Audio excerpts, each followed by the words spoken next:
Hello and welcome back to Shakesyear. We are working on the Winter's Tale, and today we get to hear mostly from Polixenes, but then one just little exclamation from the shepherd, because we are at the sheep shearing festival, and there's been lots going on. There was singing, there was dancing. Autolycus came in and wanted people to buy stuff, and so the clown and the two women that he's courting went off to, do some of that. But then Polixenes, who is in disguise as a poor man, started talking to Florizel, his son, about Perdita, because he's been watching the two of them the whole time, and he can see that they're really kind of in love with each other. And so in yesterday's monologue, he was giving Florizel a little bit of a hard time for not buying her some stuff from Autolycus, because that's how he knows to woo ladies, is to give them stuff. And Florizel is like, no, but what she really wants is my heart, which she already has. And he officially proposes to her, and the old shepherd is like, yay, let's do this now. And Polixenes takes Florizel aside, and he's like, wait a second, do you have a dad?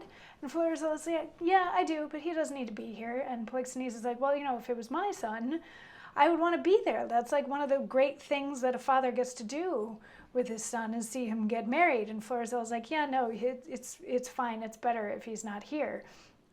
And Polixenes is like, well, is he infirm? Is he blind? Is there some good reason why he's not here? And Florizel's like, no, there's other reasons why he doesn't need to be here. So let's just get on with his whole marriage thing. And Polixenes says, mark your divorce, young sir, whom son I dare not call.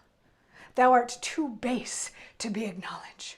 Thou, a scepter's heir that thus affects a sheep hook?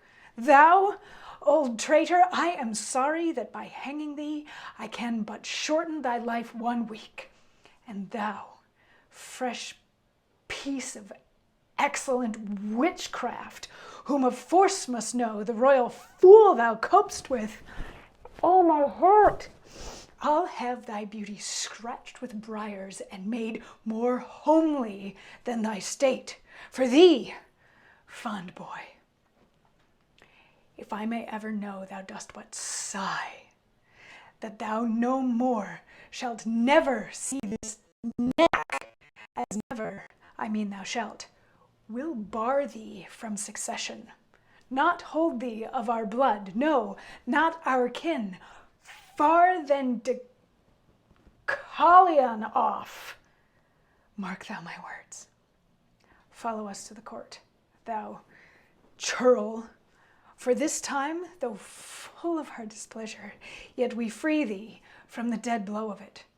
And you, enchantment, worthy enough a herdsman, yea, him too, that makes himself, but for our honor therein, unworthy thee, if ever henceforth thou these rural latches to his entrance open, or hope his body more with thy embraces, I will devise a death as cruel for thee as thou art tender to it. So he took that well.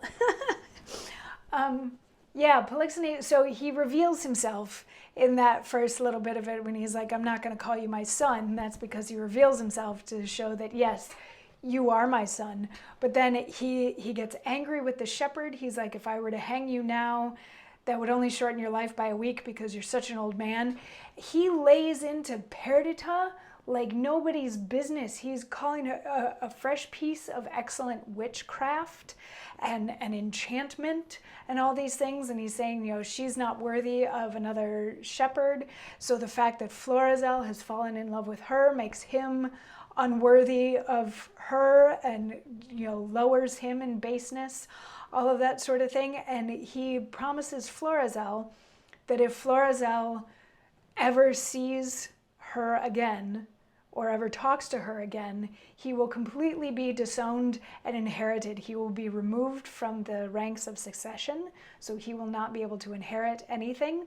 And then he turns to Perdita and says that if she ever even touches Florizel again, he's going to kill her in the cruelest way he can possibly imagine.